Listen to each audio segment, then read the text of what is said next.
que deu na cabeça dessa mulher? Já parou para pensar nisso? Eu sei que você não parou para pensar nisso, eu também não. É por isso que eu estou aqui perguntando. O que deu na cabeça da irmã Andressa Urach? Tava tão bem, né? Veio de uma situação tão difícil, recebeu o auxílio da igreja, o apoio da igreja, o abraço da igreja, e agora sai da igreja, né? Parece que saiu fazendo algumas declarações meio estranhas, né? Como está escrito aqui na matéria, tipo assim, ó, nem quero falar sobre a igreja, vírgula, porque me machucou muito. O que será que aconteceu, hein? Eu não sei e também não quero saber. Uma outra coisa, eu não tô aqui para julgar a irmã. Não tô aqui para colocar ela numa cruz e pregar, não. Eu tô aqui para comentar a respeito do assunto porque ela é uma pessoa pública. Muita gente mandou mensagem para mim para falar a respeito disso lá no Instagram.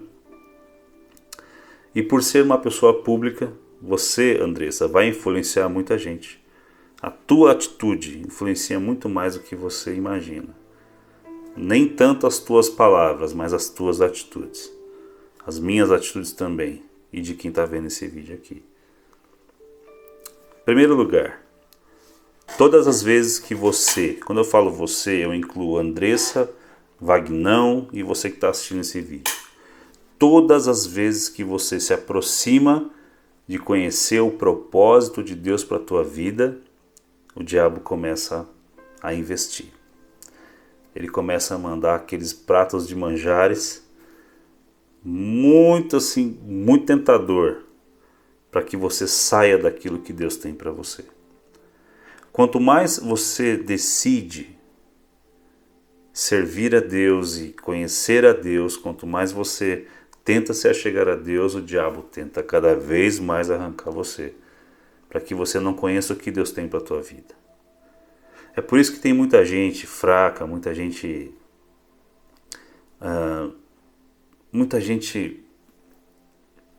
desnutrida espiritualmente, porque vira e mexe quando ela se aproxima de Deus e ela tenta avançar em Deus, já vem o capeta ali com uma proposta irresistível, né, indecente, e acaba arrancando aquela pessoa do propósito de Deus. Sabe de uma coisa? O evangelho ele tem um custo, ele não é assim de qualquer jeito. O evangelho é o evangelho da graça, mas não é de graça. Você consegue compreender isso? O evangelho custa. O que não custa é a salvação em Cristo Jesus. Mas o reino custa. E só os fortes e violentos é que se apoderam desse reino de Deus. Aí já é um outro nível, sabe? É uma outra coisa. E que tem tudo a ver com o propósito de Deus para a tua vida. A proposta do evangelho é que você morra, sabia disso? Morra, que a tua vontade morra para que Cristo viva em você. Só que isso é muito afrontador, isso é muito incisivo, isso cutuca muito as feridas, isso cutuca muito o teu eu. Quando você começa a falar, quando você declara assim, Jesus vive em mim, e aí Jesus entra no teu coração e ele começa a mexer em lugares lá que você não gosta muito que mexa, sabe? Ele mexe no orgulho, ele mexe na altivez, ele começa a trazer mais, ele quer que você desenvolva humildade, então você precisa cortar as arestas, né? Você precisa se curvar mais, você precisa reconhecer mais que você é um ser humano e que você depende de Deus. Você precisa começar a dar fruto e os frutos eles são gerados a partir do momento que você renuncia a muita coisa. Então, muita gente não consegue isso, muita gente não consegue chegar nesse nível. Mas espera aí, Vagnão, isso é algo impossível? Não, não é impossível. Morre que você vai ver. Morre que você vai ver. Talvez o que aconteceu com Andressa é isso. De repente, quando ela começou a se aproximar do propósito de Deus, quando ela chegou perto daquilo que Deus queria, o diabo já vem com aquele prato. Já começa a massagear. Você é talentosa, hein? Olha só, tá faltando dinheiro, né? Não, volta lá, pô. Sempre te dei dinheiro. Foi sempre legal, assim, a nossa amizade. Agora você me abandonou. Não volta. Aquela proposta ainda tá de pé. Vou dobrar ela pra você.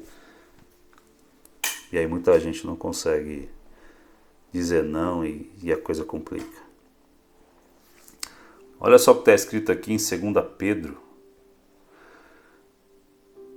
capítulo 1, versículo 20. Se, tendo escapado das contaminações do mundo por meio do conhecimento de nosso Senhor e Salvador Jesus Cristo, encontram-se novamente nelas enredados e por elas dominados, estão em pior estado do que no princípio. Aqueles que foram um dia libertos por Jesus e depois retrocedem, voltam à velha vida, estão piores do que no princípio. É isso que ele está dizendo. Olha o versículo 21. Teria sido melhor que não tivessem conhecido o caminho da justiça, do que depois de terem conhecido, voltarem as costas para o santo mandamento que lhe foi transmitido. Era melhor você não ter conhecido. É melhor, porque se você conhece, você vai ser cobrado. E mesmo que você queira esquecer tudo que o Evangelho passa para você, você não vai conseguir nunca mais na tua vida. É como um lamaçal, você pisa e você não consegue voltar mais. Versículo 22. Confirma-se neles que é verdadeiro o provérbio: o cão volta ao seu vômito, e ainda a porca lavada volta a revolver-se na lama. Quando o diabo consegue tirar você do propósito de Deus, se prepara que você vai tomar um copo de vômito. Você que está limpinho, você vai rodar no meio do barro sujo, do pecado. É lá que você vai se lavar. Se lavar não, é lá que você vai nadar no meio da sujeira. Você vai beber vômito e vai se banhar no meio de um lamaçal, no meio da sujeira, no meio da podridão. Porque aquilo que o reino de Deus oferece para você é muito valioso. Se você não entender isso, você volta rapidinho para a tua velha vida. Também está escrito aqui, ó.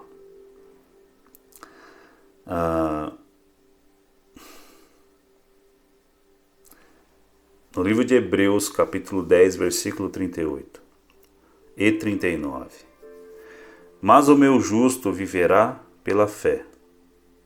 O meu justo viverá pela fé.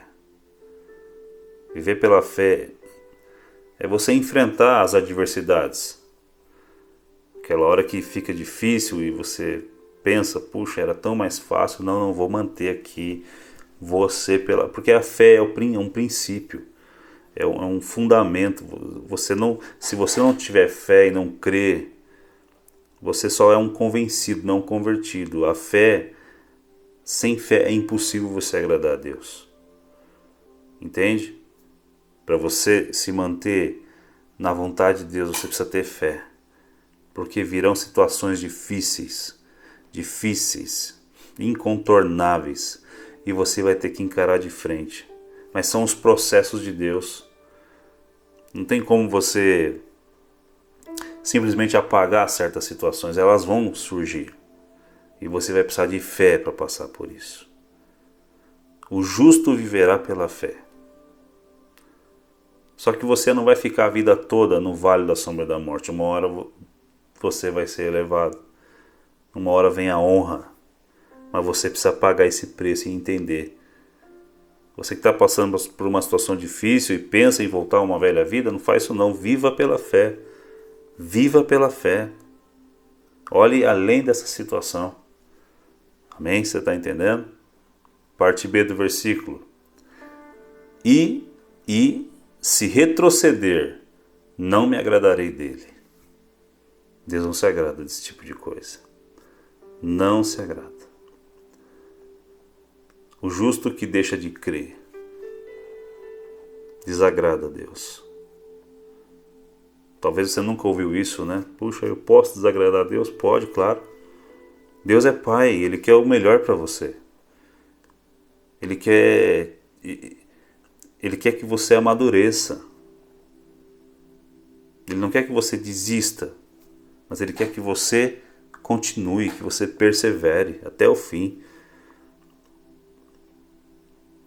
Só que tem coisa que é você que decide, não é Deus que decide por você. É o teu livre-arbítrio.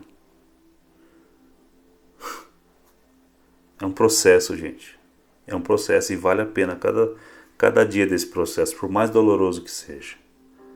Você está entendendo? Você acha que foi fácil para Jesus? Tomar chibatada, ser pregado no madeiro por algo que ele não fez, ser cuspido, humilhado? Não foi, mas era o processo. Aconteceu também com todos os discípulos de Jesus. Apóstolo Paulo, Pedro, todos. Açoites, um morreu de cabeça para baixo, o outro decapitado. Nossa, tanta coisa, gente. O melhorzinho foi que foi jogado numa ilha lá e ficou o resto da vida sozinho. Mas o que esses caras sentiram e viram? Qual foi a experiência que os levou a ser discípulos até o fim de suas vidas? Primeiro é a fé, a perseverança, a convicção. E porque conheceram Jesus verdadeiramente. Você entende, cara, que o negócio é muito mais profundo do que uma simples conversa? Ou então, eu vou tentar te convencer aqui que Jesus, assim... Não, cara, a partir do momento que você escuta e você aprende sobre Jesus, você tem que entender que você tem que morrer e algo tem que acontecer com você. Você precisa ir de uma vez, sabe? Mergulha de uma vez no mais profundo. Mas uma coisa é certa. Quando você estiver no centro da vontade de Deus, quando você estiver vivendo o propósito de Deus, você vai ser inundado de uma alegria inexplicável. Você vai ser cheio de água viva e a fonte dessa água viva vai estar brotando de dentro de você. E aí você vai estar passando por situações difíceis e você vai estar dando risada e uma alegria vai inundar o teu ser. Você vai falar, o que está acontecendo comigo? É isso que Deus tem para você, cara. Por isso não vale a pena você aceitar uma proposta para tomar um copo de vômito, para voltar ao vômito. Você aceitar uma proposta para se jogar na lama do pecado de novo, não vale a pena. Nada nesse mundo paga isso. Eu tenho certeza que a irmã Andressa uma hora vai sentir sede. E é a sede, aquela sede que só Jesus pode saciar. E ela vai lembrar de quem? De Jesus. E sabe o que vai acontecer? Se ela se arrepender verdadeiramente, Jesus vai perdoar, vai lavar ela, vai limpar ela. E vai restaurar. Mas a Andressa não vai poder servir a dois senhores. Ela não vai conseguir alinhar as duas coisas.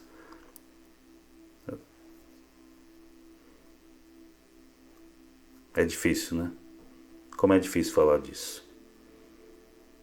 Pense bem antes de você aceitar uma proposta do diabo, porque quando ele propõe algo para você, é porque você está muito próximo daquilo que Deus tem para a tua vida. Toma cuidado com isso. Toma cuidado com isso. Não deixe com que a ansiedade, né, a falta de fé roubem aquilo que só Deus pode fazer por você. Não deixe que isso aconteça. O Evangelho de Cristo, ele custa. Afinal de contas, nós estamos sendo transformados à imagem do seu Filho. Moldados à imagem de Jesus. E não é imagem física, mas é uma imagem espiritual, e é como se eu não vivesse mais, mas como Cristo vivesse em mim. Gente, acho que até aqui tá bom. Que Deus tenha misericórdia da minha vida, porque eu sou pecador. Que Deus tenha misericórdia da vida da Andressa, que é pecadora também, de você que está vendo esse vídeo aqui. Mas um dia tudo vai fazer sentido. Um dia tudo isso aqui passa, essa vida passa, né? A beleza passa, os cabelos passam, tudo passa. E aí vai sobrar somente as tuas obras diante de Deus. Aquilo que você fez, aquilo que você, os frutos que você deu. E tudo isso vai ser queimado diante de Deus. E aí nesse dia, você vai ver a diferença daquele que morreu e deixou Jesus viver dentro dele. Deu espaço e deu liberdade para que a vontade de Deus fosse feita. Que Deus tenha misericórdia de nós. Que Deus te abençoe. Até o próximo vídeo.